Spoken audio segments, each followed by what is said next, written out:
Olá pessoal, aqui é o Flávio. Antes de começar o podcast eu vim aqui avisar que precisamos dividir esse episódio em duas partes, porque o papo estava tão bacana que ficou um pouco longo.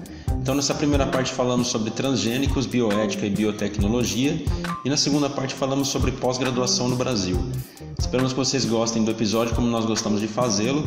Valeu pela atenção e fiquem agora com a primeira parte do episódio 5, com a participação da Juliana Afonso e da Larissa Romanello.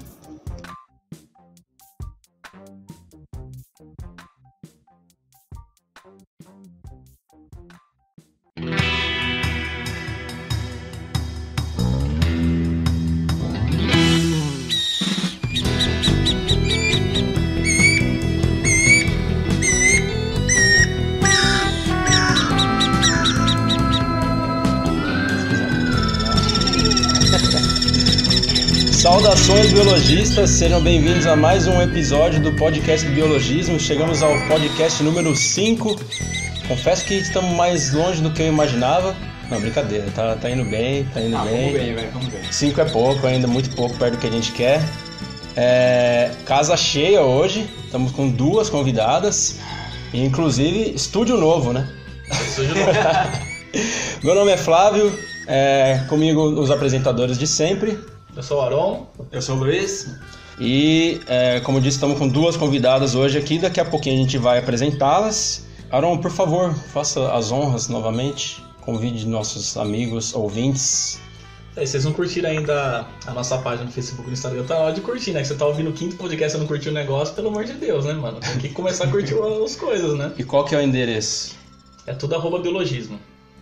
@biologismo Instagram, facebook.com/biologismo. E tem o site também agora. Agora a gente tem um site. Agora a gente tem um site também, para falar? Fala aí, Ribas. É abre.ai/plataformas biologismo, tudo junto. Que aí vai direto pro site que tem todas as plataformas do podcast e inclusive dá pra ouvir no site Exato. diretamente. Tem até um sobre nós lá, tem foto da gente, tudo. Você vai gostar. Ouça do Aron, que vai O deu mais da hora. Vergonha alheia. Bom, então, galera, a gente sempre pede a opinião do pessoal na nossa página, no Facebook, no Instagram. Mas é legal também pedir para o pessoal que está ouvindo, nas plataformas que tem a opção de comentar, né? Deixar um comentário aí, o que vocês estão achando, da duração. Criar novos formatos de podcast, alguma coisa diferente, mais curta ou mais pontual, às vezes. Exato. Opiniões, sugestões, críticas, elogios. A gente quer saber o que vocês estão achando do nosso podcast aí. Beleza, galera? Então vamos agora para o tradicional Notícia do Ribas. Notícia do Ribas. Cara, na verdade eu trouxe uma notícia assim que é da Science, como é que é o nome da revista? Peraí. Science Daily, né, uma americana, eu acho. E aí eles trazem uma notícia assim que tem um pouco a ver com o tema de hoje, assim, que traduzindo, claro, o estilo de vida é uma ameaça para as bactérias intestinais. O Otzi, ou Otzi, não sei pronunciar isso aí, mas tudo bem. Prova isso, mostra o estudo. Quem que é o Otzi, né? Daqui a pouco eu já falo. Estudo explora a variação e evolução da Prevotella copri, um micróbio intestinal humano comum. Sabemos que a gente tem uma microbiota intestinal bem variada, né? Cheia de micro-organismos e especialmente bactérias. Tem bilhões de tipos diferentes e a gente tem... E é bem delicado também, né? Sabe que se fica nervoso o negócio fica meio diferente ali e elas ficam competindo. Porém, esse estudo é muito legal. Porque eles acharam o tal do Homem de Gelo, né, o Otzi, em 1991, eles acharam nos Alpes Otzau. Provavelmente de onde veio o nome, né? Sim, claro. Com certeza. Fica ali na fronteira da Itália com a Áustria. E o estudo é de uma universidade italiana, que é a Università di Trento. Não sei se eu pronunciei corretamente, mas tudo bem. E eles examinaram amostras das bactérias da múmia, né, que foi conservada, né, no gelo, e compararam com mais de 6.500 indivíduos em todos os continentes. Uhum. Eles fizeram um estudo bem amplo, assim, né? E o que fala, assim? Tem uma conexão com o modo de vida que a gente tem hoje, com a alimentação, dieta, etc., com a forma que a microbiota intestinal está acontecendo, dependendo da região. Então, o estudo fala o quê? Que eles compararam as pessoas, o modo de vida ocidental, com alguns não ocidentais, né? Não ocidentalistas, vamos dizer. São modos de vida mais, sim, que a gente pode chamar até de mais primitivos, entre aspas. Uhum. Tem alguns na África, alguns na Europa, ou mesmo na Ásia. E observou-se que é muito mais próximo à microbiota do que era antigamente. Uhum. Então, fizeram estudos até de 1000 anos atrás, no México, e fizeram essa comparação geral de todas as microbiotas. Bom, resumindo, hoje em dia a nossa dieta é muito pior, né, do que era antigamente. Inclusive até em quantidade de...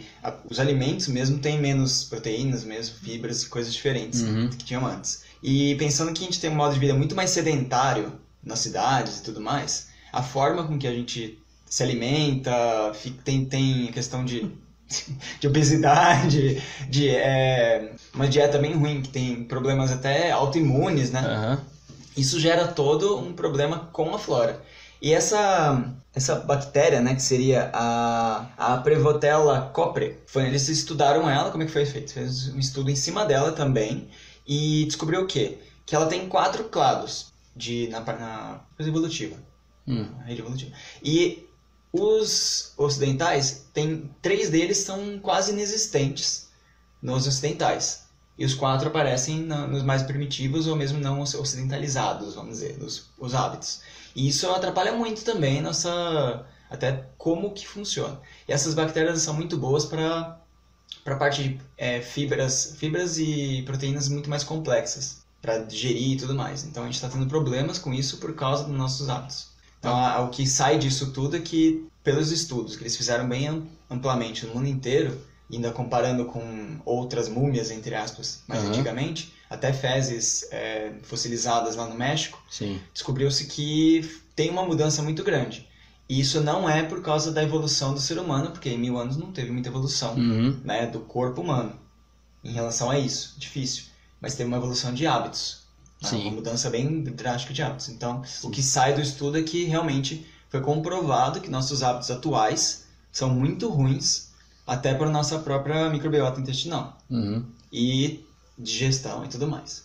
Então, basicamente, essa é a notícia de hoje, falando que foi uma universidade da Itália, para ver o quanto que nossas modificações, tanto de hábitos quanto de alimentos e tudo mais, pode gerar problemas muito ruins futuramente. Bacana, baita estudo dos caras, né?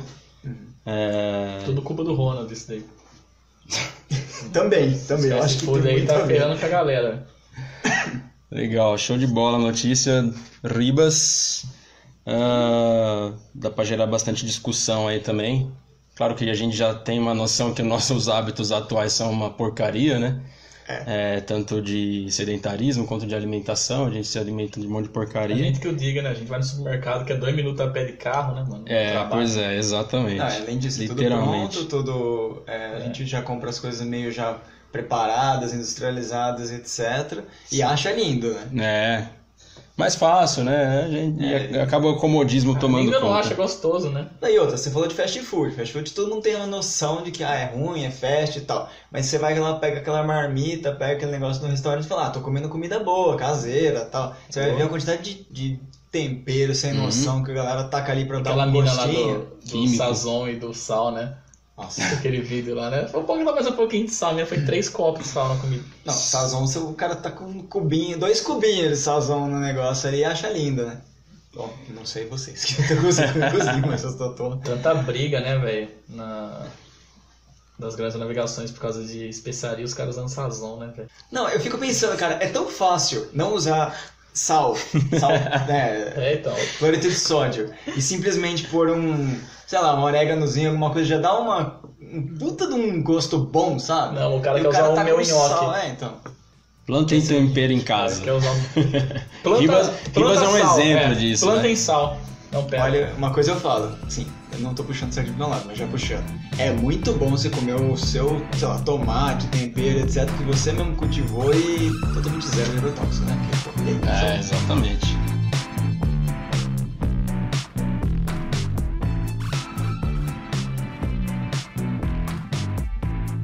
Bom, então, vamos agora apresentar nossas queridas convidadas. Antes de mais nada, já agradecemos a ambas.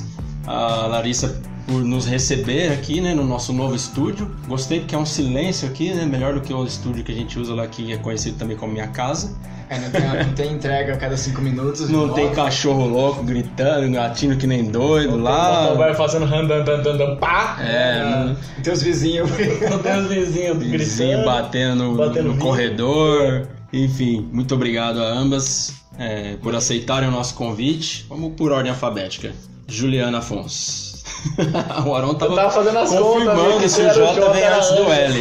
Pegou até a calculadora pra Eu fiquei na dúvida se vamos primeiro na dona da casa ou primeiro por ordem alfabética. Vai, Ju, primeiro. Tudo bem. Bom, Ju, muito obrigado por aceitar nosso convite. Por favor, apresente-se, fala um pouquinho da sua formação, o que você vem fazendo nesses anos todos como bióloga.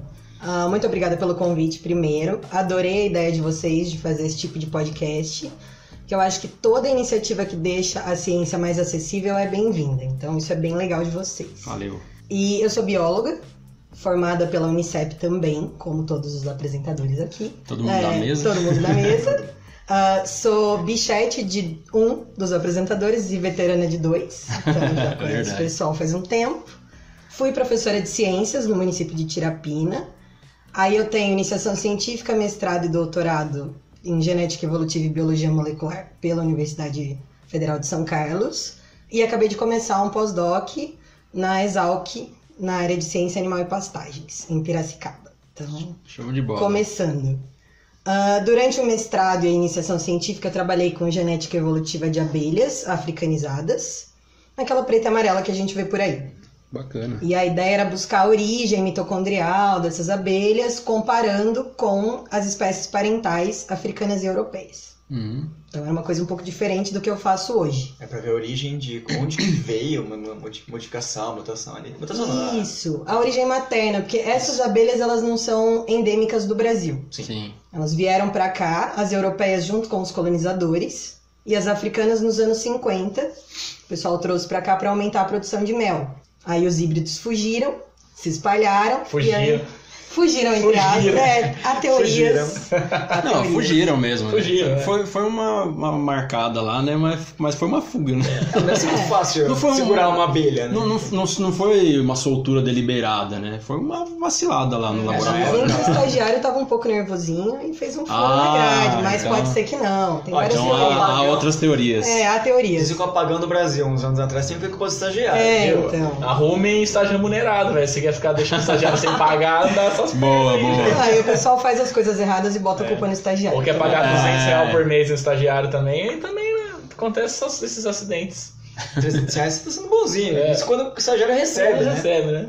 Bom. E aí, como a gente tem essas abelhas um pouco diferentes em várias regiões do Brasil, a ideia era ver em quais regiões elas são mais próximas do que a gente encontra na Europa e em quais mais próximas da África. Legal. Então a gente fez isso, trabalhei com isso por uns 4 anos.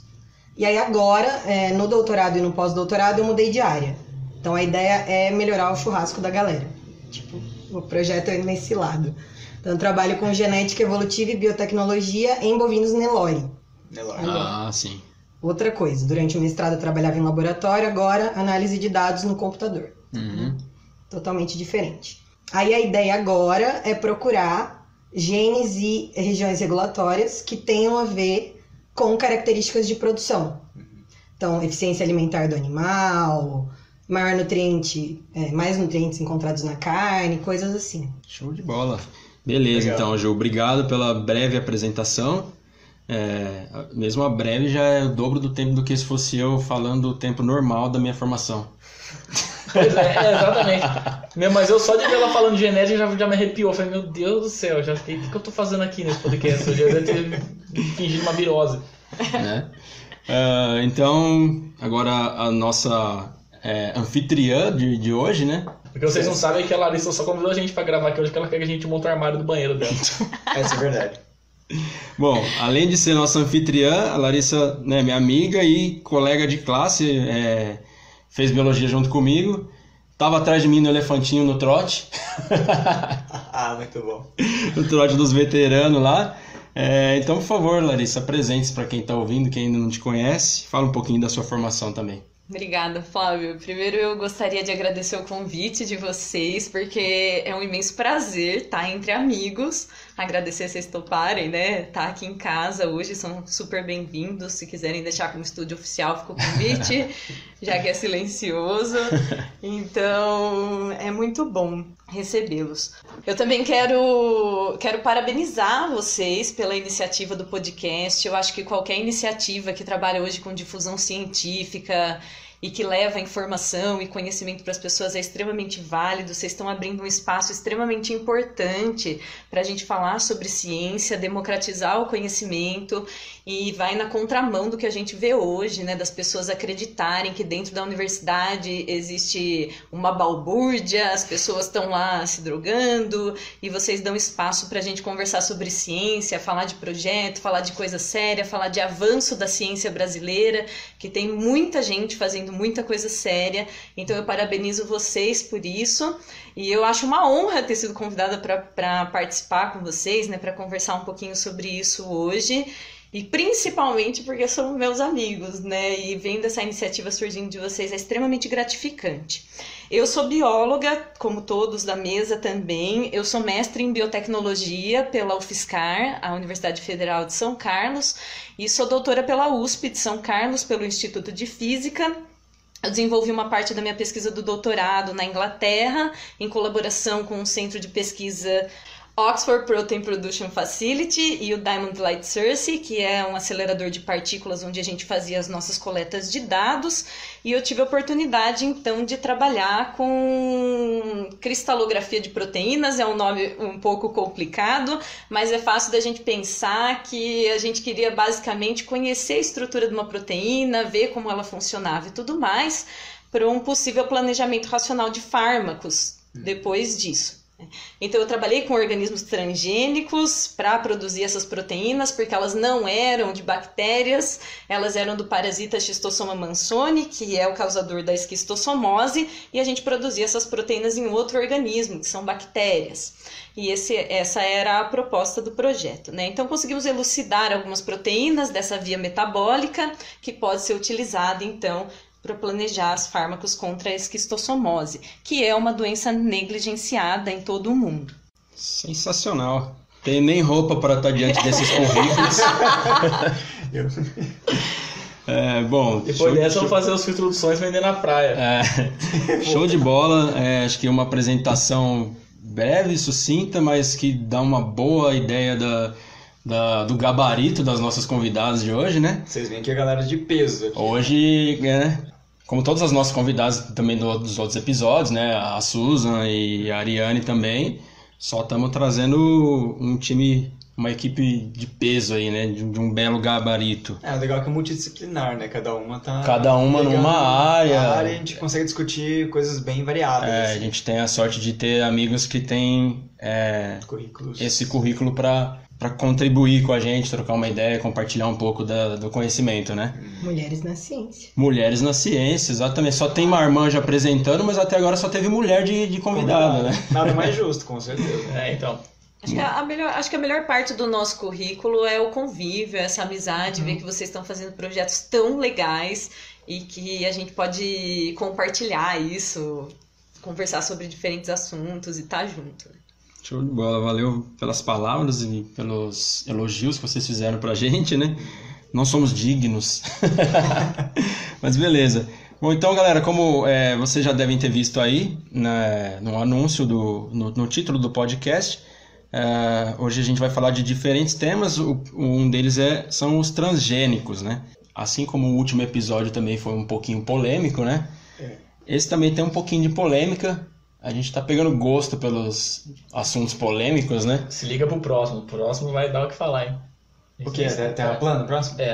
E seria legal a gente trazer um pouco o que é transgênico, o que é organismo geneticamente modificado, em relação à evolução. O que é a evolução natural e a evolução artificial. Seria legal só pelo menos fazer um apanhado rapidinho. Ótimo. Para separar esse pensamento. Porque às vezes você fala, tudo é a mesma coisa. Né? Primeiro, o que é evolução natural, né? Sim. Que é uma coisa que tá acontecendo naturalmente. Deixa acontecer naturalmente. Selecionando, seleção natural, tô falando evolução natural, seleção natural e artificial. Já que a gente está falando de transgênico, então, acho importante a gente falar sobre o que é um gene, né? Então, um gene ele é um fragmento de DNA. O DNA é aquela estrutura que está dentro das nossas células e que dá origem a uma característica no nosso organismo, né? Nem todo o DNA dentro do nosso corpo é gene, mas alguns fragmentos desse DNA, eles dão origem a características, ou proteínas, ou enzimas, que estão vinculadas a essas características, e esse fragmento de DNA é chamado de gene. E quando a gente fala de transgênico, é justamente a ideia de trocar esses genes entre os organismos. Então a gente pega aquele segmento de DNA que está em determinado organismo, que dá origem a determinada característica, e transfere para um outro. E aí esse organismo passa a ter característica daquele outro organismo do qual ele recebeu esse gene.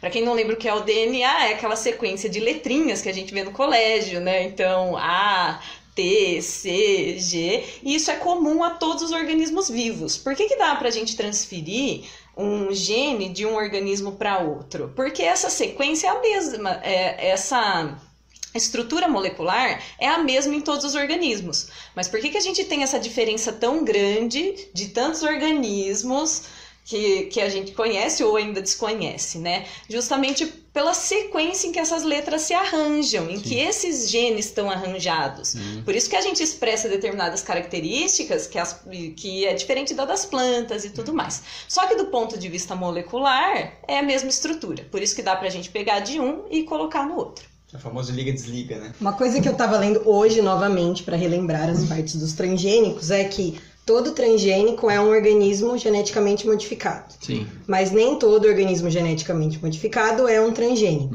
E um dos exemplos que não é transgenia, e mesmo assim você pega um gene e coloca em um organismo, é quando esse gene já acontecia naturalmente naquele organismo em outro tempo. Ele se perdeu na evolução. Então, se você colocar de novo aquele gene em uma espécie, não é transgenia. Sim. Porque ele já estaria ali naturalmente, mesmo que em outro tempo. Ah, interessante. Então, essa isso parte é eu legal. pensava que... Tipo a cauda na gente, né? Também. Acho que tem que Talvez, pensar. Ela tá ali. Ela, Sabe agora, ela seu se rabinho? expressou mais. Ela tá ali. Provavelmente vão considerar transgenia, Tem que andar com mas furinho na calça, assim. pela definição não seria. Eu pensava mais que era questão de ou você deletar alguma parte mesmo, ou Também. adicionar, duplicar uma outra que seja da mesma espécie mesmo, do mesmo indivíduo, para poder fazer isso. Essa parte de puxar da ancestralidade, né? Essa eu não tinha me tocado. Mas Legal. daí também, se você pensar que todos os organismos são aparentados, talvez você não esteja puxando... Você não vai puxar sempre um gene que já estaria ali. Mas você vai puxar homólogos, parálogos, análogos. Então, de alguma forma, isso aí fica meio enrolado. Uma outra coisa interessante é assim... Eu li várias notícias sobre humanos transgênicos. E aí, quando você abre a notícia e vai ler, ou abre o artigo e vai ler... Não é bem um gene que foi colocado em um humano. Eles usaram uma técnica de edição gênica que foi lá e trocou um pedacinho, cortou, tirou uma parte que estava errada, causando alguma doença ou algum problema, e colocou outro. Mas na mídia eles chamam isso também de humanos transgênicos. E convenhamos que a mídia de vez em quando dá uma deslizada aí nos termos ou mesmo... É o famoso clickbait, né? Mas aí tem o outro lado. Não se sabe se essa definição de transgênico está mudando ou se isso é um erro de interpretação, de termo, né? O que a gente aprende, né, de uma forma mais bruta, que é mais crua, é aquela ideia. Quando transgênico, quando você pega um gene de outra espécie, que está se expressando em outra espécie, e coloca naquela espécie para poder se expressar ali. Sim. Né? Normalmente é essa a ideia. Mas realmente uma coisa meio cinza fluido. ali, né? Meio fluida ali. Como todo na ciência, né? Sim. Se a gente falasse que a ciência é uma coisa pétrea ali, é isso e acabou. Imutável. Não seria ciência, né? Imutável. É o famoso do que move a ciência são as perguntas, não a resposta. Não são as respostas. O né? método Então, científico em si já são as perguntas, né? Exato. Você faz perguntas, resolve aquelas perguntas para ter mais perguntas. Né? Mas quando a gente fala de transgênico, é muito comum a mídia colocar tudo no mesmo balaio mesmo. E a Ju citou de uma forma muito legal isso, que quando a gente fala de cortar genes, que é o que está na moda, né? com aquela edição gênica do CRISPR-Cas9, que eu acho que a gente vai falar hoje também sobre isso. E a gente está falando só de edição gênica, de organismo geneticamente modificado, isso não se relaciona tanto com o que a gente conhece como transgênico por definição. Mas isso vem evoluindo, né, ao longo do tempo, essas nomenclaturas, e eu acho que a mídia também contribui muito para essa demonização do que é o transgênico, de que transgênico está sempre relacionado com algo super negativo, e a gente consome transgênicos no nosso dia a dia, às vezes nem percebe isso, e acaba sendo uma grande contradição, porque as pessoas elas estão super ansiosas por ver onde essas edições gênicas podem levar a gente, em casos clínicos, por exemplo, então identificar determinado gene que causa determinada doença e que isso pode ser editado, mas é totalmente contra, demoniza a soja transgênica, aí vai lá no supermercado procurar um alimento que não tenha soja ou milho transgênico, né? Então, a gente trabalhar com essa informação do que é, o que causa, se causa câncer, o que a gente debate hoje, quais são os mitos, vantagens e desvantagens, eu acho que esse é o nosso objetivo, né? Trazer essas ideias e debater isso. O próprio símbolo do transgênico parece que é uma puta coisa, né? Tipo, Radioativo, exato. Né? Aquele triângulo amarelo, um T grande assim. Mas o pessoal fala isso daí, o pessoal fala isso, mas o filho se entope de salgadinho pra ficar quieto, né? O filho pode, né? Comer salgadinho. Soca fandangos, né? Fandango. Primeiro, você pega o pacote do fandangos, o T é maior que o pacote, né? O T que tá, o tesão que tá no fandangos é maior que o pacote, né? Eu acho super válido assim, a questão do logo mesmo, né? De colocar o símbolo ali, o selo, falar que tem transgênico ali, eu acho que é válido. Claro, a informação tem que ter. Porque antigamente não você colocava e ninguém sabia que tinha ou não, né? Mas, mesmo assim, a questão de demonizar mesmo o transgênico, tem que ver o porquê. Inclusive, hoje eu fui comprar comida pro cachorro e basicamente 90% dos sacos tem um triangulinho ali. Ração todas, tem tudo, sabe? De milho, soja, transgênica, tudo pra ração também. E tem medicamento e tal, pra gente já tá lotado de transgênico. Então, a gente consome transgênico há muito tempo. Sim. E acho que o maior medo, realmente, que traz é o quê? A longo prazo, o que esse consumo de organismos modificados vai gerar na nossa evolução, vamos dizer, né? Sim. Seria basicamente isso. Eu sempre costumo perguntar, né? Eu também sou professora universitária, para os meus alunos, quando a gente discute sobre isso e entende as vantagens e desvantagens, que é se eles comem DNA. É uma pergunta que eu faço para todo mundo. Vocês comem DNA? A gente come DNA?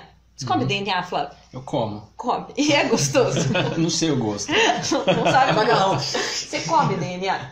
A gente come DNA, proteína, tudo, né? Come. A gente come DNA o tempo todo, porque o tempo todo a gente está se alimentando e tem DNA na carne, no vegetal, tudo que a gente se alimenta tem DNA na sua composição. Mas alguém aqui já virou uma couve? Alguém aqui já virou uma zebra? Não, a gente não come zebra, mas... Gostaria de virar uma zebra, mas... Agora não se fantasia de zebra. Eu me fantasia de onça. Estamos falando de fantasias noturnas, mas né... Depende, a zebra sexy do Aron é noturna. E assim, tudo que a gente ingere passa pelo nosso metabolismo. Então ele vai ser quebrado em moléculas menores, os genes vão ser quebrados em nucleotídeos, então eles vão ser absorvidos dentro do nosso organismo. Não necessariamente a gente vai absorver esses genes dos transgênicos e tudo mais. E é uma coisa comum que acontece no nosso corpo, né? E as pessoas têm essa dificuldade de associar que aquela sequência de DNA do transgênico tem a mesma estrutura química de todo o resto do DNA que a gente come. É óbvio que depois que a gente entende como é o funcionamento dos genes e do genoma, a gente entende que são relações muito complexas e em alguns casos que a gente vai citar, né, nas desvantagens, esse medo pode ser real. Por exemplo, quando os transgênicos eles são produzidos justamente com genes que são resistentes a antibióticos, que dão resistência a antibióticos para que aquele organismo seja selecionado. Pode ser que em determinado ponto esse gene de resistência a antibiótico interaja com a bactéria da nossa microbiota intestinal normal, e aí isso seja transferido para essas bactérias, apesar dessa possibilidade ser muito baixa, e isso aumentar o risco de favorecer o surgimento de bactérias super resistentes. resistentes, né? De superbactérias, que são bactérias resistentes a antibióticos. Mas isso é muito difícil de acontecer, né? Então, a gente acha que é uma coisa assim de outro mundo, que veio assim extraterrestre, aquele gene, e esquece que do ponto de vista molecular é a mesma coisa que a gente ingere o tempo todo, e isso vai ser digerido para ser absorvido. Mas para criar superbactérias não precisa nem muito disso. Se você tomar antibiótico errado, você já está criando superbactéria, né, mano? Mas e é o que acontece. Então, né? é mais fácil você criar superbactéria sem tomando antibiótico errado e bebendo aí do que você comendo coisa transgênica, velho. Com certeza, e a gente seleciona essas superbactérias. E outro equívoco das pessoas em relação às superbactérias é achar que as bactérias, elas também causam doenças mais perigosas, elas passam a ser supermutantes. É uma Na verdade, anabolizante, né? Exato. São maior que Na verdade, o que acontece é que aumenta-se a dificuldade de combater essas superbactérias, porque elas ficam resistentes ao antibiótico. Então, a patogenicidade delas não muda. O que muda é a dificuldade no combate. O pessoal acha que a gripe vem mais forte, né? A gripe, a doença vem mais forte, não. Inclusive, esses dias eu vi um relato de um médico falando, ele fez um exame e achou uma bactéria que é resistente a todos os tipos de antibióticos conhecidos. Uhum. E isso realmente é aquilo que você falou, é uma seleção, que a gente está selecionando bactérias que não tem como combater elas por enquanto. E mesmo combatendo é complicado, você vai criando coisas mais potentes para combater alguma coisa que a gente poderia ter dado uma amenizada anteriormente, né? Utilizando corretamente. Mas é um ponto, por exemplo, que a biotecnologia é uma vantagem nesse sentido. Já que se descobrir novos antibióticos leva tanto tempo e é tão difícil, quando a gente tem, por exemplo, manipulação genética de vírus que podem ir lá entregar determinado fármaco ou ainda ir lá ajudar a combater essas superbactérias, é uma alternativa que a gente tem dentro da biotecnologia para essa problemática. A tecnologia é muito legal, né? Que você consegue direcionar algo que a gente, ultimamente é muito vasto, né? Você joga ali o antibiótico, ele pega em todo lugar, uma hora ele acha o que tem que pegar, né? Pegando um pouco o ponto que você tinha falado antes, você falou de antibiótico, mas também tem para planta, né? Você pega aquelas plantas que são geneticamente modificadas para aguentar mais agrotóxico e tal, e os herbicidas especialmente. Eu tava vendo que a galera fala, não, agora vou ter plantas que não precisam mais de agrotóxico, porque elas são super resistentes a pragas e tal. Só que também tem o outro lado. Você pode não usar agrotóxico, mas elas também são resistentes, algumas são resistentes a herbicidas. Então, beleza, ela é super resistente a herbicida. Aí a galera taca tuxa herbicida ali. Exato. E aí, primeiro, você vai estar usando muito mais herbicida, porque você está à vontade, porque você não quer matar, atingir, né? tá tudo bem. E até tem animais que são super contaminados por causa desse herbicida. Exato. Que é além, né? Então, eu tenho sempre os dois pontos, né, que a gente tem que pensar. Como a gente vai usar essa arma. Né, mas é complicado também falar mal de uma técnica, porque algumas pessoas acabam utilizando ela para coisas que talvez não são muito éticas.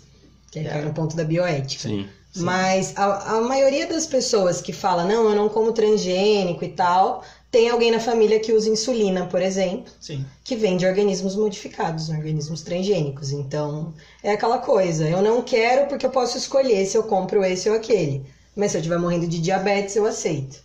É igual dar então, assim, é complicado. É complicado. Tá muito transgênico. A Ju pegou num ponto. A Ju chegou num ponto super legal e que eu ia comentar justamente sobre isso. Que tem muita gente que demoniza os transgênicos, mas, por exemplo, um dos dados que eu tenho aqui sobre a insulina é justamente isso, né? Antigamente precisava-se de 250 mil porcos para ter 27 toneladas de pâncreas para conseguir 4,5 kg de insulina. Foi uma matéria só esses tempos, né? Exatamente. E aí, depois com essas técnicas de transgenia, do avanço da técnica do DNA recombinante, hoje toda a insulina do mercado ela é produzida em bactérias. Da mesma forma com que eu tive a oportunidade de trabalhar no doutorado para produzir as proteínas para um outro contexto, a insulina é uma proteína produzida dentro de bactérias. Então, perfeita colocação da Ju quando ela fala, não vamos demonizar a técnica por isso. Uma analogia que eu gosto de fazer é, por exemplo, a internet. A internet é uma ferramenta ruim? A internet é uma ferramenta maravilhosa, que conecta a gente de diferentes maneiras. A gente tá falando no mundo inteiro, a gente consome informação o tempo todo. Mas a internet é ruim porque existe a Deep Web, ou porque ela facilita, ela tem essa utilização equivocada por algumas pessoas, né? Então é importante a gente diferenciar a técnica de aplicações. E aí que entra o ponto de bioética. O que a gente tá fazendo com isso? Exatamente. Tem até uma história que acho que vocês devem ter visto, né? Que eles estavam querendo modificar os genes de certos servos ou veados norte-americanos para incluir um gene de bioluminescência nos servos. Você fala, mas pra quê, né? Porque tava tendo muitos atropelamentos naquela região, então eles iam tacar uma bioluminescência nos servos, ou veados lá, que pra poder Pro motorista ver o bicho. Aí que eu ia atropelar mesmo, achei que era um fantasma, velho. O bagulho brilhando lá, velho. Patrão do Harry Potter. Em vez de você atropelar o bicho, você bota o teu carro na árvore. Aí você fica pensando, pra que fazer isso Olha em que vez de bizarro, melhorar as né, velho? estradas, a Exatamente, iluminação, né? Imagina que bizarro, um cervo brilhante, velho. Os Imagina a felinos noite, vão amar. coitado. Vai amar, Mas vai... Exato, os bichos iam falar, olha, presa, rau. É. Dificilmente isso ia passar pelo comitê de ética. Não, com certeza. Mas É fizeram o com cervo da porcos. bunda brilhante.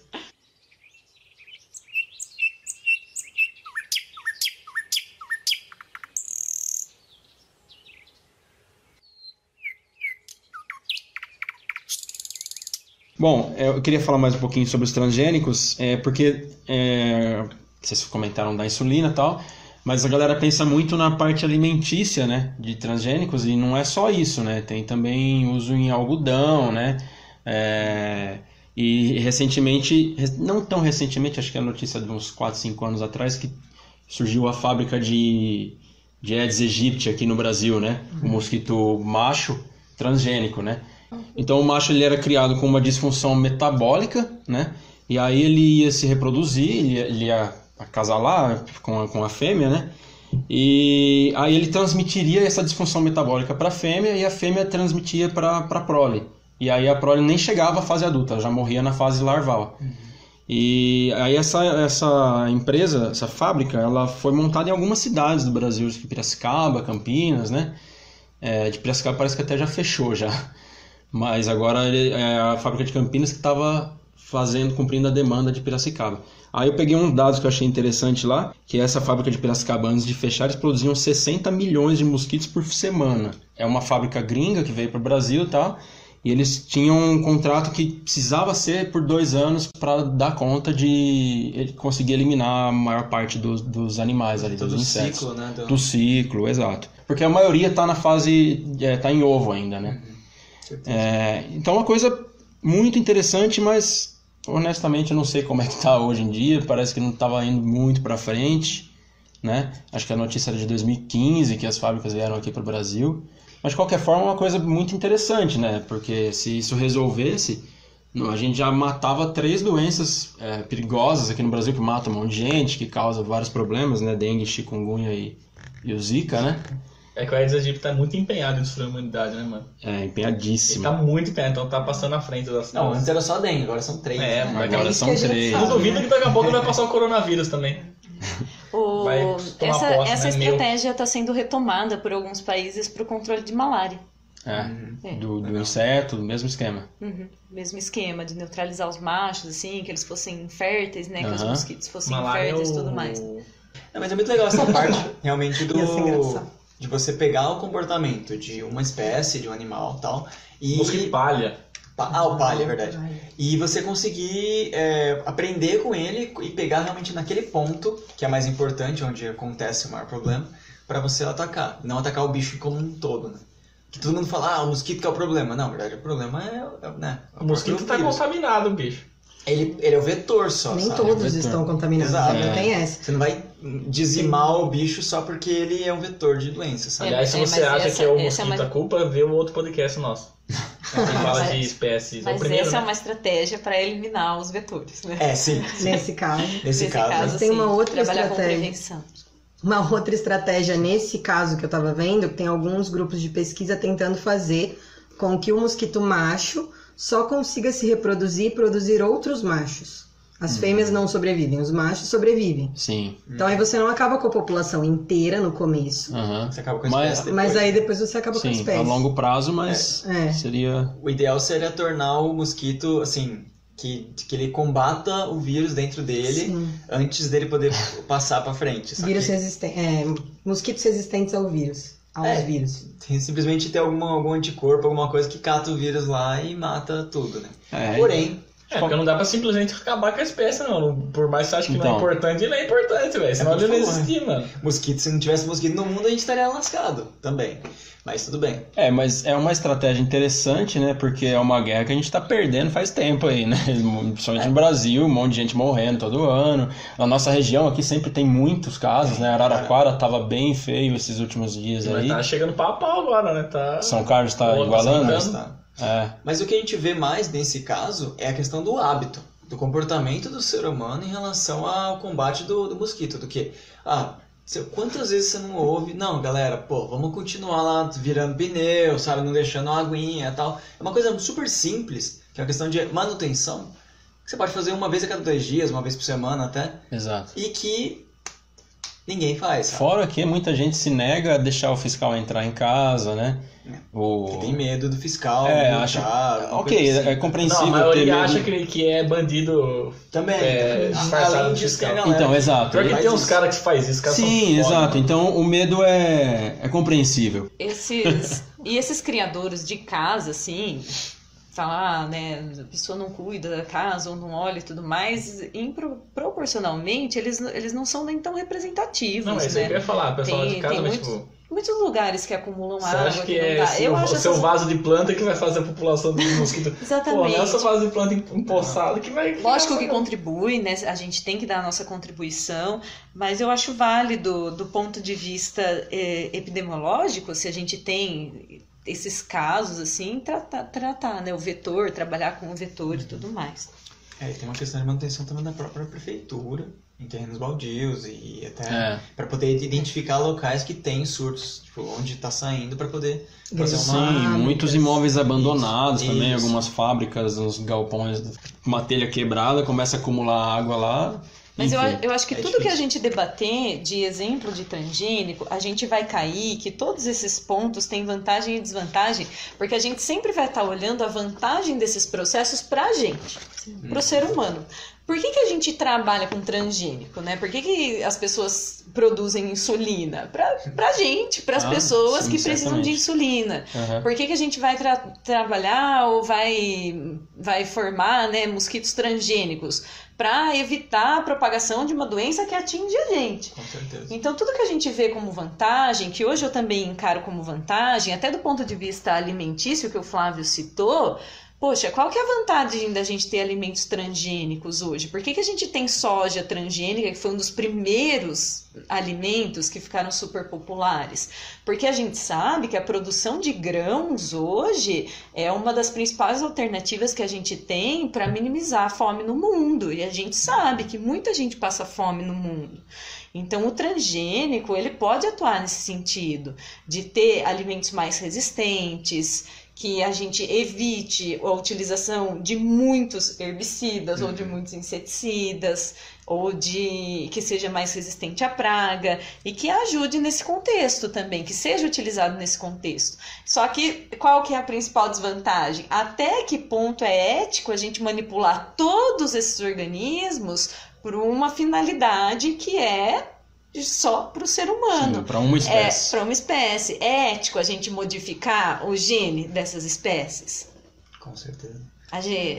Qual que é o ponto disso, né? Eu vejo como vantagem do ponto de vista social. Eu acho que a ciência tem também essa função de minimizar esse abismo social que existe entre as pessoas, entre as classes, mas a gente tá falando de novo, finalidades, pessoas, né? Então, eu acho que a principal desvantagem dos transgênicos é até que ponto a nossa intervenção naquela espécie é ética. Porque a gente sabe que mudança genética acontece o tempo todo, é base evolutiva. Então, dizer também que a gente tá, né, tá fazendo coisa que não acontecia na natureza, naturalmente é mentira. Que tá tem brincando de Deus, né? Que tem muitos pontos disso. Alguém vem falar, você tá trocando genes, fazendo isso e tal, mas isso acontece naturalmente. Tem mutação, os organismos evoluem e tudo mais. Mas não é rápido, mas acontece. Não é Eu rápido, acho mas que acontece. cai num outro ponto de bioética. Se você for olhar os pilares da bioética em doenças ou na área médica, um dos pilares é a autonomia. Então, o paciente tem autonomia sobre o próprio corpo e tem o direito de escolher tudo o que acontece com ele em qualquer tipo de tratamento ou intervenção. Só que a gente não usa isso para bioética em transgênicos que não tenham a ver com o ser humano. E aí, até que ponto isso está certo? Porque eu concordo com os transgênicos, eu sou a favor, mas eu acho que tem que pensar nesse ponto também. Até que ponto você fazer uma plantação de milho resistente a um tipo de praga e é interessante para praga? Não, pro Para praga não é. E pra quem entendeu? come a praga, também não. Sim. Exato, porque vai diminuir o... Exatamente. Tem E todo um problema. aquela planta não pediu para você fazer aquilo com ela, entendeu? Então, até que ponto isso tá certo? Eu acho que se melhora a nossa vida num ponto de evitar que a gente polua mais ainda o meio ambiente, ter que produzir mais daquela planta, porque um pouco vai ser perdido pela praga e tal, é viável. Mas se você pensar pelo lado da praga, que é o que a Larissa estava falando também, né, mais ou menos nesse ponto, até que ponto é bioético para todos os organismos envolvidos? A ideia ética já é uma coisa, a palavra ética já é uma coisa que é de um grupo, né? Já tá sempre favorecendo algum grupo. No caso, a gente tá pensando em favorecer o ser humano, 90% das vezes que a gente faz alguma coisa transgênica é realmente isso. E nem sempre são todos os seres humanos. Às vezes a gente tá selecionando para algum que tem uma capacidade financeira maior, ou mesmo um país desvio metabólico, desvio precisa metabólico. de um organismo. E pensando assim, eu tava até conversando com os dois antes, a gente tava vindo pra cá, e pensando em aquecimento global. Tá acontecendo, a gente sabe, tá por aí, tá perto, uma extinção em massa de muita coisa.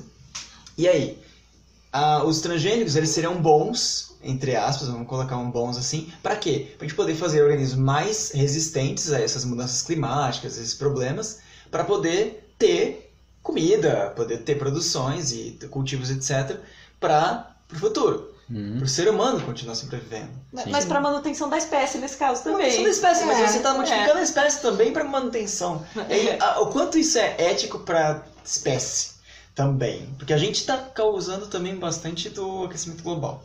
De certa forma, né? Sim. E aí a gente tá lá, fez a besteira, aí a gente vai lá, modifica as outras espécies que não tinha nada a ver com a história, pra poder salvá-las e nos salvar ao mesmo tempo. Salvar a espécie humana muito não é bizarro. ético pro mundo, cara. Não, eu concordo que não, mas somos biólogos, fazer o quê? Mas aí me remete a um trabalho que você falou exatamente, que saiu na revista FAPESP esses dias, de um grupo brasileiro, né, que estava trabalhando com isso, como a biotecnologia pode tornar a agricultura resiliente a mudanças climáticas.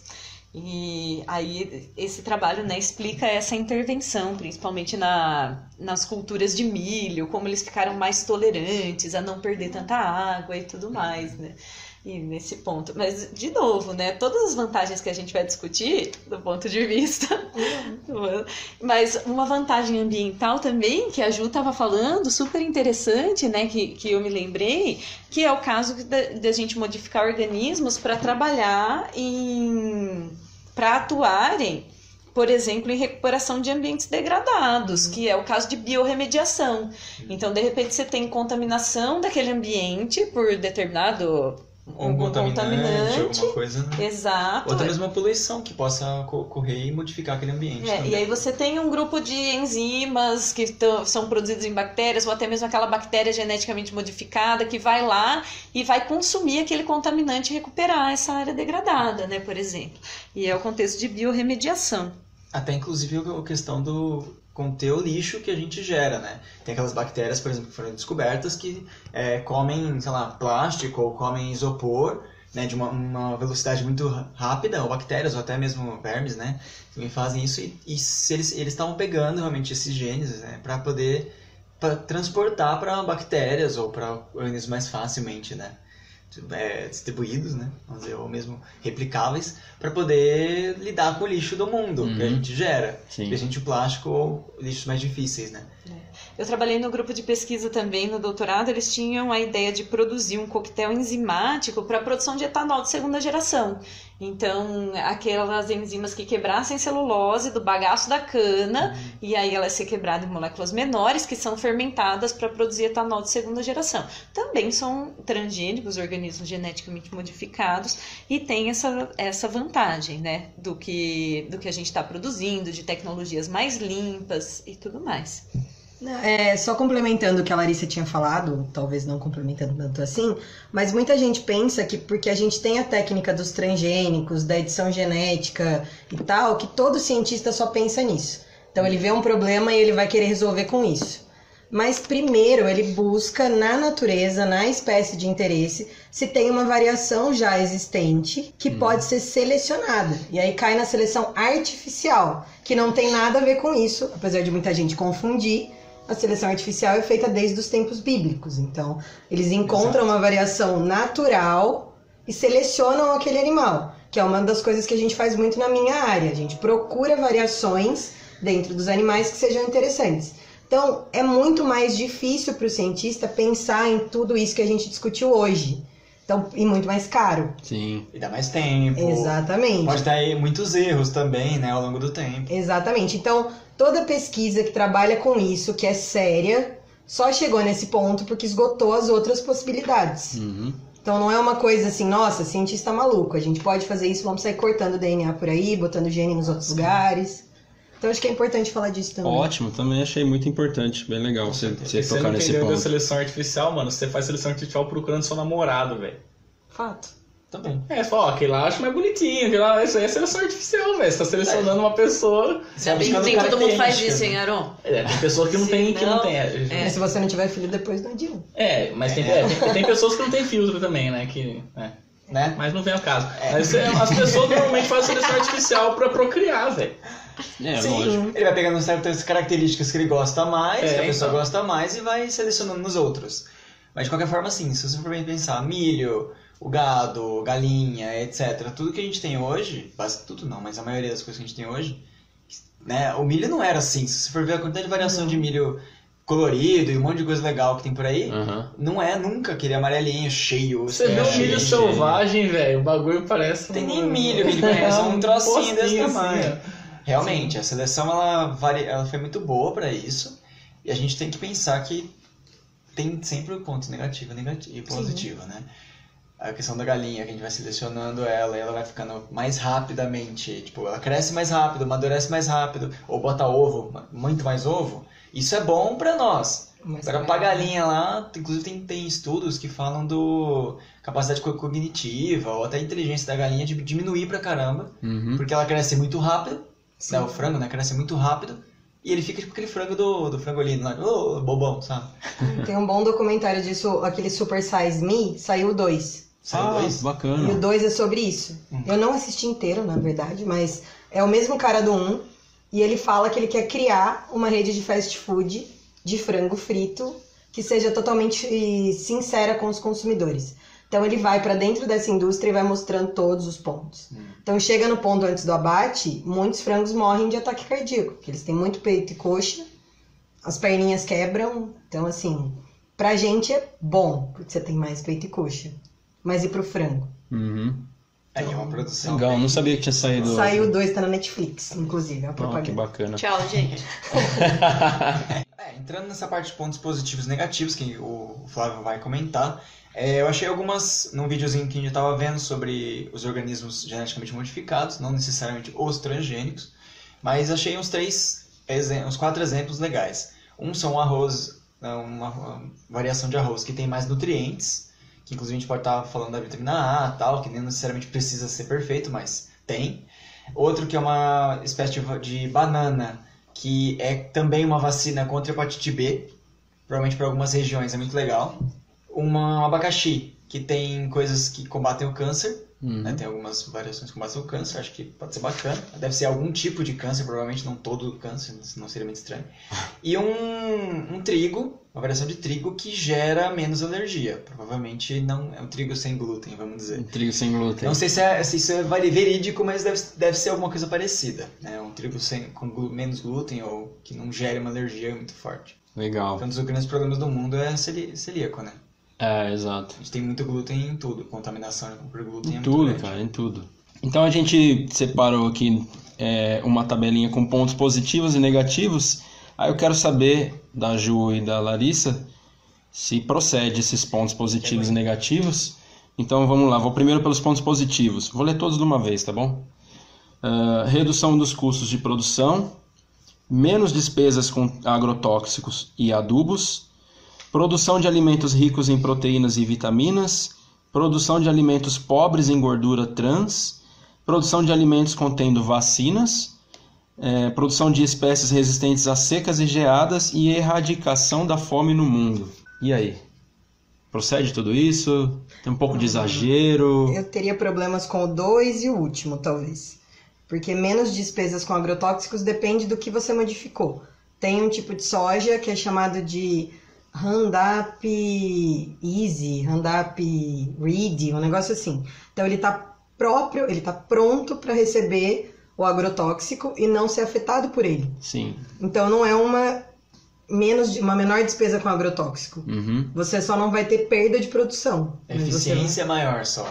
Você vai continuar jogando e não vai ter perda de produção. Eu acho que esse aqui está relacionado com aqueles que estão modificados para resistência à praga. Aí você diminui a utilização dos agrotóxicos. Exatamente. Então depende para o que você foi modificar. E a erradicação da fome no mundo é meio pesado, né? Então, é exatamente isso que eu achei. Em geral, assim, demais. Digamos que ajuda, tenha o potencial, mas o interesse já é outra história, né?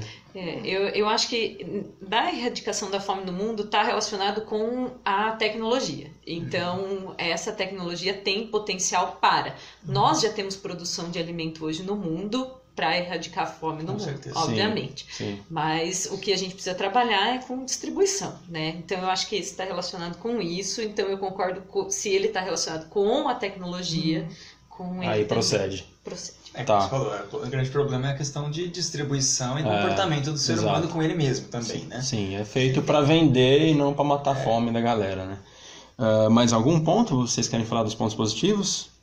Eu aumentaria nos pontos positivos a parte médica. Hoje a gente tem, né, a produção de insulina recombinante que a gente comentou e também a possibilidade, a partir desses organismos que produzem as proteínas, que foi um pouco do que eu trabalhei, da gente trabalhar com planejamento racional de fármacos. Então o fármaco está bem direcionado para aquela doença, para aquela proteína, porque a gente consegue estudar essas estruturas a partir dessa produção dos organismos transgênicos, né? Eu colocaria isso. Legal, bem falando colocado. de transgênico nesse caso, beleza, mas falando de organismo geneticamente modificado, que é o caso do CRISPR-Cas9 e tudo mais, eu também acrescentaria essa parte da edição dos genes e tudo mais. Então eu acrescentaria só a parte médica. Ótimo. E biorremediação. Bem colocado. Foi um ponto interessante que você comentou e realmente é e bem a parte legal. dos animais transgênicos também, né? Que ele não fala muito aqui. Tem um salmão, por exemplo, que cresce mais rápido. Legal. Aron, leia os pontos negativos para nós, por favor. Tá com óculos aí? Tô com óculos, cara. Tô de lente. Já tá. Efeitos colaterais ainda desconhecidos no organismo humano. Prejuízo ao ecossistema, poluição genética, surgimento de superpragas, diminuição da biodiversidade, monopólio da tecnologia nas mãos das empresas estrangeiras, cobrança de royalties, eliminação dos pequenos produtores agrícolas e aumento do desemprego. E aí? O que vocês dizem sobre esses? Tá muito pessimista ou Tá muito polêmico isso. ou é por aí mesmo? Os efeitos colaterais ainda desconhecidos no organismo é ok, isso a longo prazo, muita gente, apesar de obviamente não tem estudo nenhum que embasa isso, né, de dizer que dá câncer e tudo mais. Sim. Fazem mais de 20 anos que saiu o primeiro transgênico, que era um tomate que foi criado na Califórnia, que foi feito para durar mais. Começou em 94, mas eles pararam a produção em 97 porque era mais caro e não era interessante para as pessoas comprarem. Mas faz mais de 20 anos que a gente come coisas transgênicas, ou utiliza na pele e tal. E o único ponto nocivo já documentado para seres humanos é o aumento das alergias. Porque é uma coisa a mais naquele alimento. Se você tiver alergia daquele componente que ele está produzindo a mais, você vai ter alergia. Mas pontos nocivos em 20 anos, não teve ninguém assim, tive câncer porque comi transgênico. Não quer dizer que não exista, mas ainda não tem nada documentado. Sim, não tem nada comprovado, né? Então hoje a gente pode dizer que é mito, né? 20 anos é um tempo considerável. O que eu vejo É nesse considerável para você fumando uma desenvolver caipora. câncer, por exemplo, Eu né? acho, mas... O que eu vejo nesse ponto é a questão mais realmente a longuíssimo prazo, Pode mais ser. longo prazo, em relação ao comportamento, nosso comportamento em relação à alimentação, em relação à própria absorção dos alimentos e coisas diferentes, e o que isso reage de uma forma diferente. Por exemplo, essas alergias que estão agora são alergias, expressando como alergias, elas podem futuramente, com, vamos dizer, um monte de transgênico diferente, criar coisas diferentes no nosso corpo. Mas agora, remodelar nosso corpo de alguma forma diferente, que eu já ouvi falar aqui, porque, como a Larissa até comentou, são moléculas, são um DNA, não tem muito o que falar. A gente vai absorver do mesmo jeito, mas ainda assim é a TCG, de qualquer forma. Porém, com esses comportamentos, essas coisas, provavelmente pode haver um aumento nessa reação que a gente tem do corpo agora. Sim. Isso a longuíssimo prazo, mas isso acho que esse é o medo seria da galera. Como tem 20 anos e por enquanto ainda tá de boa, vamos dizer, pode ser que não tenha muito problema mesmo. Mas ainda não tem nada falando sim ou não, então não tem o que a gente falar. Sim, nenhum caso relacionado ainda, né? E os outros pontos, tem mais alguma coisa para comentar? A poluição genética é um medo que eles têm porque... Isso eu também tenho, na verdade. Porque você está modificando uma espécie, você está colocando um gene ali. Mas, principalmente plantas, não tem como você garantir que elas não vão cruzar com outras espécies. Sim. Ou outras populações. E aí você não tem como controlar essa evolução natural depois que você modificou. Isso você não faria na natureza também. Mas isso pode causar um problema, e é isso que eles têm medo. Que isso seja um gene muito forte, digamos assim, que polua as outras espécies, eles até usam essa palavra, digamos assim, ruim, e que isso atrapalhe, ou seja, daqui a um tempo você vai ter todas as populações e todas as espécies daquele tipo com aquele gene modificado, você não vai encontrar uma pura. Então eles têm medo que isso seja uma coisa ruim. Talvez não seja, dependendo do que você colocou, seria interessante que todas tenham. Mas entra na questão de biodiversidade também, E né? bioética, de novo. Sim. Que é a questão do que a gente até falou no podcast passado, né? Que é, você tem alguma coisa transgênica ou modificada ali que está controlada, mas isso, vamos dizer que um esporo, alguma coisa sai e começa a se cruzar com outras ou até proliferar. Isso pode virar um competidor muito grande naquela região. Vira um tipo de espécie invasora, né? Isso, Vai aí agir com- esse é o problema. É por isso que entra aqui a diminuição da biodiversidade. Pode acontecer. E o surgimento de superpragas, porque se você tem uma planta resistente a essas pragas, obviamente, os organismos evoluem, né? Existe essa coevolução. Então, elas vão, né, a longo prazo se adaptando a essas mudanças também. O monopólio da tecnologia nas mãos de empresas estrangeiras também é um pouco questionável, porque nós temos tecnologias no Brasil para fazer transgênico, a gente domina isso. Tem a Embrapa, tem grandes empresas privadas no país que trabalham com alto nível, né, de ciência nesse caso. Então, esse aqui eu acho que só está um pouquinho desatualizado. Cobrança de royalties, porque, né, as grandes empresas podem patentear, por exemplo, essas sementes. Eu acho que é patenteável isso. Agora é. Antes não era patenteável qualquer ser vivo.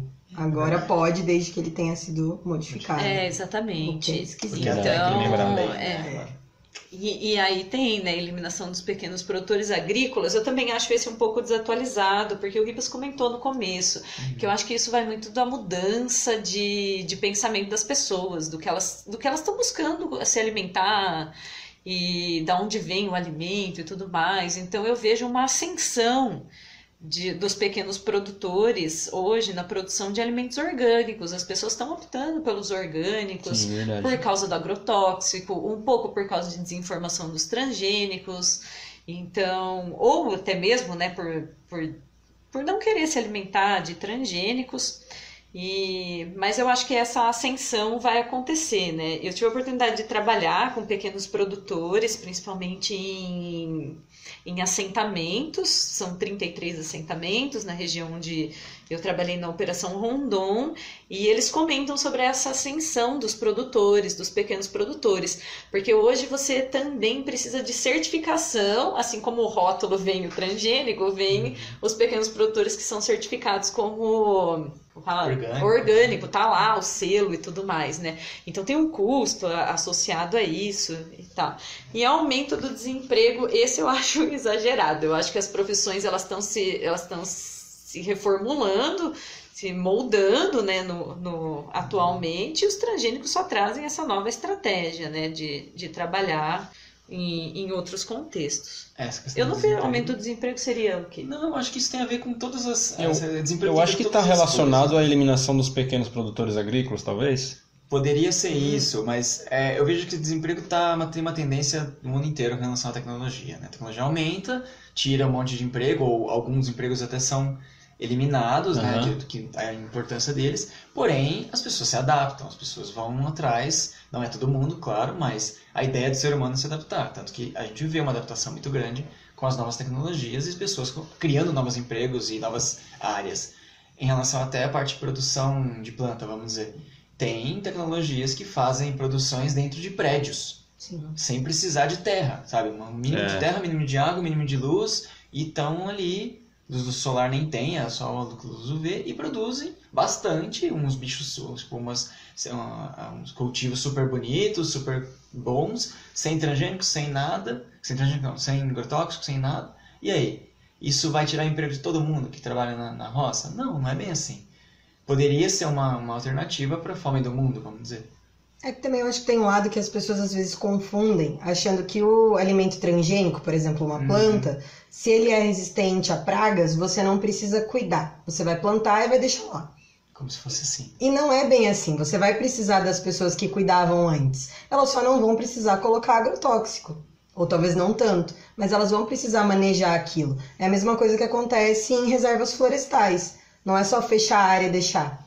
Tem todo o manejo. Então eu acho que também não concordo com o aumento do desemprego, não. Sem contar que, como você falou agora, tem uma coisa... beleza, você inclui um gene diferente, você melhora uma característica. Show! Só que às vezes essa própria característica pode atrapalhar outras naturais da planta de sobrevivência. Então ela fica muito mais sensível a outras coisas, sempre climáticas, seja lá o que. Ela é super forte para praga, mas às vezes ela precisa de mais água, ela precisa de um solo um pouco mais nutritivo, sei lá. Isso pode acontecer também. Existem ou não, liga, desliga, vai saber. Sim. Legal. Bacana, gerou uma discussão bem legal agora nesse final aí. Os bebês chineses que foram modificados, né? Que as pessoas chamam de bebês transgênicos. Você lembra disso? Inclusive. Não. Um dos bebês chineses que foram modificados foi a única aplicação daquela técnica que a gente comentou, que chama CRISPR-Cas9, é um nome em inglês, que possibilita que os genes sejam cortados, aquela sequência de DNA seja cortada. E o primeiro caso de aplicação em seres humanos foi na China, recentemente, né? Então, foi um grande burburinho ali, né, sim. Mas modificou pra quê, o bebê? Pra eles ficarem resistentes ao vírus HIV. Exatamente. Mas isso fez com que eles tivessem pelo menos em teoria, uma diminuição na expectativa de vida de alguns anos. Isso é muito tabu e ao mesmo tempo tipo gataca, você morre né? com 20 anos, tá ligado? Você tá modificando o negócio pra poder melhorar uma característica. Tá todo mundo com olho azul, loirinho e olho azul, né? Vamos dizer, taca lá. E aí? Nazismo. Não, total. Mas a ideia é que todo mundo brincava que, vou poder escolher as características do meu filho, eu vou querer o mais bonito possível. O mais alto, mais forte, mais rápido, né? E o que é o mais bonito? Exato. Exatamente. E aí você reforça esses pensamentos de pseudociência que embasaram esses regimes, né, que a gente viu, e esses eventos que a gente já visitou, por exemplo, nazismo, que era embasado em pseudociência, de que os judeus eram inferiores ou diferentes, né? E então isso é muito perigoso. Mesmo distúrbios alimentares na sociedade ocidental, porque todo mundo quer ser um palito e fica pensando que só assim vai ser bonito. Sim. Cria um monte de problemas, exatamente. Lentes que dão alergia no olho. Mil problemas. Eu me lembrei de uma coisa. Formol. Essa questão de ter uma seleção, né? A gente pensou na questão da anemia falciforme, acho que é aqui nas regiões da África, né? Que a população tem anemia falciforme e aí não... É verdade, né? Que não consegue entrar... Malária, não é? Malária, fica resistente. Malária que não consegue porque tá tudo bagunçado ali o formato, então eles não têm malária. Só que eles têm anemia falciforme. E aí? Tipo, qual que é o ganho daquilo ali? O cara não tem malária, mas também tá todo cagado, vamos dizer. Difícil. Mas aí na bioética dessa parte de humanos, que entra nessa parte de organismos modificados e tal, qual seria o jeito de utilizar essa técnica do CRISPR em humanos, porque ela tem uma chance muito grande de resolver muitas doenças, mas sem que isso dê algo muito ruim no futuro. E aí uma coisa que eu achei interessante é que acho que 2 ou 3 anos atrás, eu não me lembro em que país que foi, eles fizeram o primeiro teste em humanos num cara que tinha talassemia grave. Então ele precisava de transfusões e tal. Não sei exatamente quantos anos ele já tinha. E aí eles fizeram primeiro uma rodada de quimioterapia para matar todas as células da medula. Modificaram, primeiro eles pegaram uma célula, multiplicaram em laboratório, modificaram todas essas células, injetaram nele de novo, mas só modificaram as células da medula, não modificaram as células reprodutivas. Então isso foi uma regra autoimposta, onde eles falam que eles fizeram a modificação, vai melhorar a vida dessa pessoa, mas ele não vai passar para os descendentes. Eu achei interessante, eu acho que poderia ser uma norma para esse tipo de coisa. Resolve o problema? Não exatamente, os filhos dele vão ter que fazer o mesmo tratamento se eles tiverem a mesma doença. Mas evita problemas sérios caso isso cause algum outro problema no corpo. E aí você não dissemina essa mutação errada por aí. Legal. Sei. A tendência hoje, até na medicina, nessa parte, é voltado para o indivíduo. Então, todo estudo, todo acompanhamento é para aquele indivíduo. Inclusive, a nanotecnologia, etc., é direcionado até para eles. Hoje em dia, eles estão pegando, né, as células-tronco das pessoas que estão nascendo e tudo mais, para poder realmente depois conseguir fazer coisas direcionadas só para aquela pessoa. Até nanorobôs, na verdade, conseguem ir para lá. Então é uma tendência a fazer essa parte de individual, não geral. E por isso que esse caso que a Larissa comentou, que eles modificaram o embrião, deu um problema tão grande assim na mídia. E eu acho que até o pesquisador foi mandado embora do centro que ele trabalhava. Deu vários problemas. Porque ele modificou o embrião inteiro. Então ele tá jogando aí na população uma modificação. De uma espécie total. Foi uma modificação para que o embrião não, para que o embrião fosse imune, né, ao vírus HIV. Só que um dos debates éticos foi justamente: será que vale a pena esse tipo de modificação, prevendo que talvez esse embrião, essa pessoa nem chegasse a ter contato com o vírus HIV, né? Então, os tratamentos estão bem avançados, as pessoas conseguem ter uma vida normal com o vírus. Hoje em dia tá bem mais tranquilo. E aí entra num outro ponto que talvez causasse problema no futuro, se tiver um tratamento onde você consegue fazer com que o seu filho seja imune ao HIV, como a sociedade vai tratar pessoas que já têm o HIV? Elas não vão ser mais marginalizadas? Até que isso se extingua? Não sei, cai meio naquele filme Gataca, né? Vocês totalmente Gataca, a gente tá falando dele. Todo mundo que foi melhorado, né, nasceu prontinho, e aí as pessoas que nasceram na forma natural são marginalizadas, então, sei. O Gataca transforma um nazismo genético, né? É real, assim. A Larissa achou aqui a matéria, o título é Cientista chinês que criou bebês geneticamente modificados é condenado a 3 anos de prisão. Então, não só perdeu o emprego, mas foi preso também, né? Então... Isso entra muito no que a Ju estava falando em relação à ética para o ser humano, né? Pra gente fazer clone, modificar, é tabu pra caramba, é contra leis, né? Contra o próprio indivíduo, né? De liberdade e tudo mais. Agora, e aí? Nós estamos modificando planta, animal, um monte de coisa, bactéria, e aí? Eles não têm direito, sabe? Sim. Aí entra numa coisa muito complicada de a gente conversar.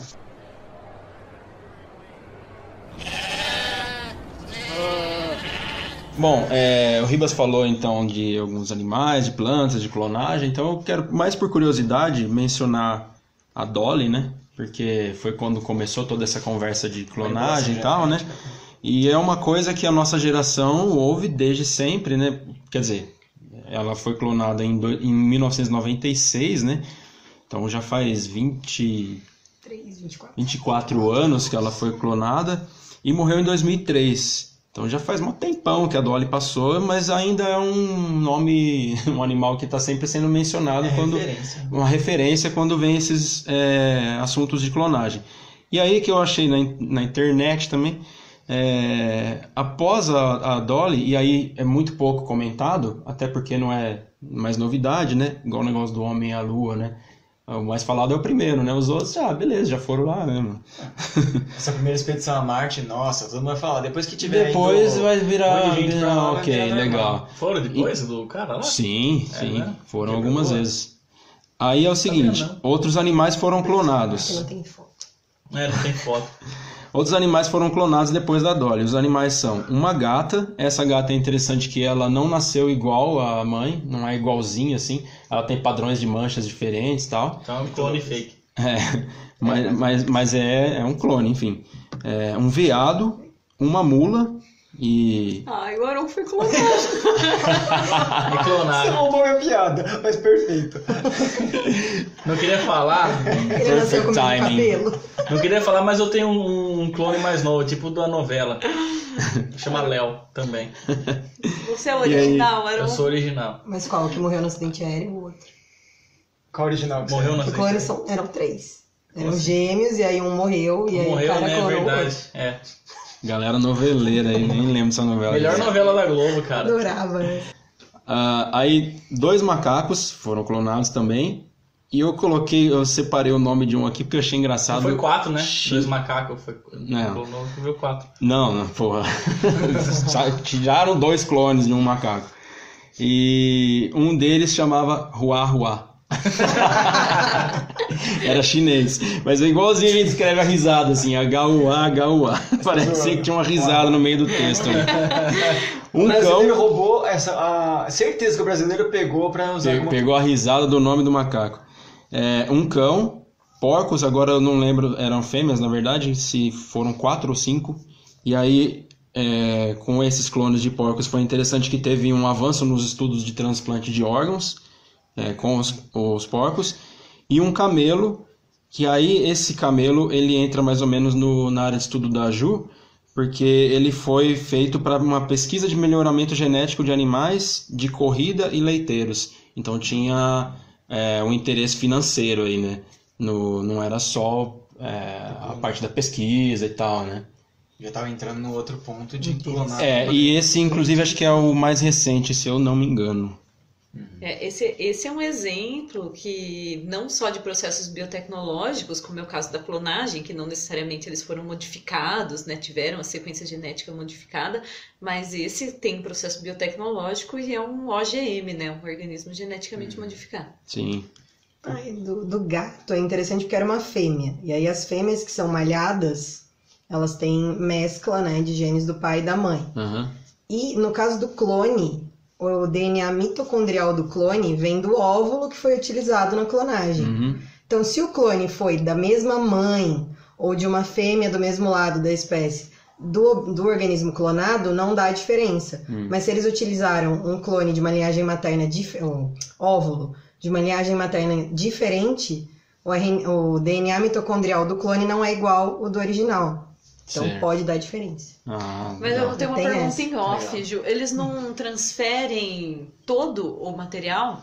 Sim, Da mas, célula? mas às vezes fica uma mitocôndria ou outra perdida, porque as células germinativas têm muita mitocôndria. Aham. Tem essa, né? Já tem até estudos que dizem que os espermatozoides até têm mitocôndrias, ou pelo menos um resquício de DNA mitocondrial. Então, tem pessoas que têm algumas células do corpo com DNA mitocondrial da avó paterna Tá em off, mas no clone fala isso, né? também. Você lembra da novela? Aprendi. Quando a mulher lá que gerou o clone, ela que aguarda lá, os caras falam Exatamente. da DNA mitocondrial. Sim. Noveleiro, caramba! Era um noveleiro e Noveleiro pra pelo caralho. menos aprendeu com a novela. Obrigada, né? Só concluindo assim, a questão a gente tá falando de clones de organismos inteiros, né? Aham. Mas o que eu acho muito legal em relação à clonagem são clonagens de órgãos. Sim. Então você pega o órgão daquela pessoa, inclusive o órgão igualzinho, então a pessoa vai precisar de um transplante de, sei lá, medula ou algum órgão que seja muito difícil, né? Coração, sei lá. E tirando o cérebro, que eu acho que o cérebro deve ser muito mais complicado de fazer isso. Mas todos os outros órgãos é muito legal porque é o próprio. Não tem rejeição, né? Mas eles estão fazendo algumas modificações também para fazer com que os porcos tenham órgãos humanos para ficar para transplante. Sim. Já é uma pesquisa. Inclusive tem um livro antigo que eu não vou lembrar o nome. Cromossomo 7. Ah, o duro talvez que vai cair no 6. bagulho de bioética de novo. Cromossomo alguma coisa. É um médico que adora escrever contos em biologia. E aí ele fala de uma sociedade futurística onde eles conseguiram clonar bonobos, que é uma espécie primata muito parecida com a nossa, Aham. para que eles tivessem os órgãos da pessoa. Então, por exemplo, eu sou de uma família rica, eu acabei de nascer. Meus pais dão um cordão umbilical e mandam eles fazerem um bonobo, que vai ser eu. Mano, que bizarro. E aí velho. eles ficam numa ilha e são cuidados. Então, se eu precisar de órgãos, eles matam o bonobo e eu ganho os órgãos. Meu, tem um filme aí Aí tem um filme aí que mostra que não dá muito certo esse negócio. É o o livro Planeta dos também não. Macacos. O filme. Não, mas tem um filme que chama A Ilha. Talvez seja baseado. Que, é um ao invés de ser livro antigo. bonobos, são seres humanos, clones das pessoas e elas. A gente recebeu algumas perguntas, então antes de ir para o próximo tópico, vamos jogar as perguntas aí para as meninas. Ribas, o que você tem aí? Isso, acho que só para complementar, né? A Daniele mandou para o WhatsApp uma pergunta assim: sobre biotecnologia, quais as áreas de atuação na área da saúde, mais ou menos, e quais os avanços e tecnologias serão desenvolvidos para o futuro? Acho que a gente pode falar um pouco rapidamente, assim, do patamar que a gente pensa para ser utilizado em biotecnologia para o futuro, para a área da saúde e avanços tecnológicos.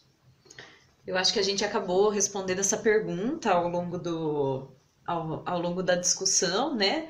Mas retomar, então, que essa parte de biotecnologia, né, pode ser utilizada principalmente para planejamento racional de fármacos, para produção de novos fármacos, então para o combate a algumas doenças, combate a superbactérias, por exemplo.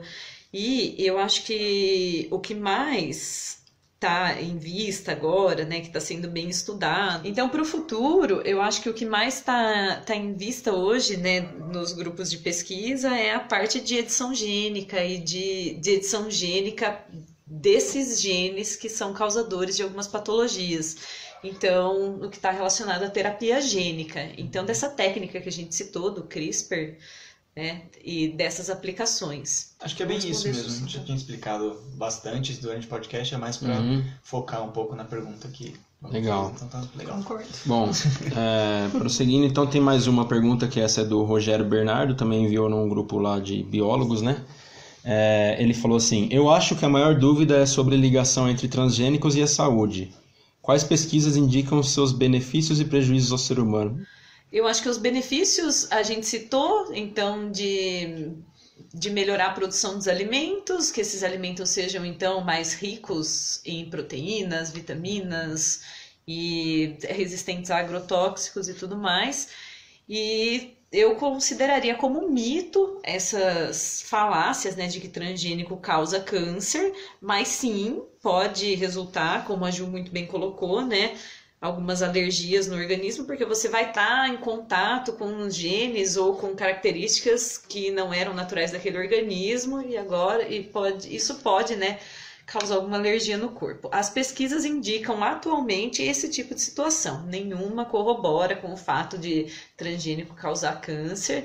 E como eu coloquei, né, apesar de ser uma molécula muito comum ao nosso organismo, essas interações gênicas, elas são bastante complexas e precisam ser estudadas. Mas esses transgênicos são digeridos dentro do nosso corpo também, então a longo prazo a gente não sabe o que os estudos vão apontar. Eu acho que uma das coisas também que eles têm um pouco de medo é que se o organismo tem um gene transgênico, ele está produzindo, muito provavelmente, uma proteína que ele não produziria naturalmente.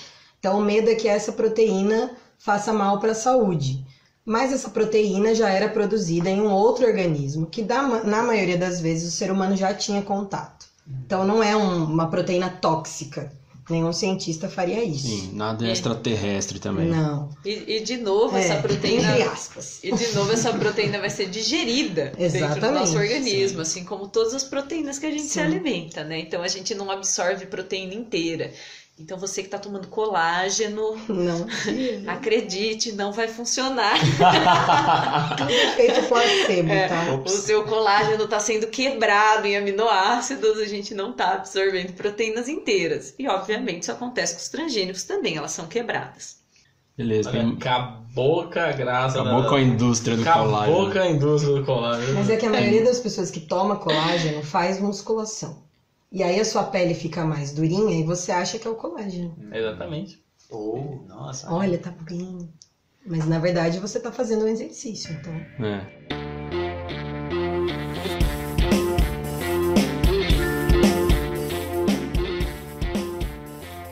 Bom, galera, essa primeira parte do episódio se encerra aqui. Muito obrigado a todos que estão nos ouvindo. E não deixem de ouvir a segunda parte, que foi um bate-papo muito legal sobre pós-graduação no Brasil. Valeu e até lá!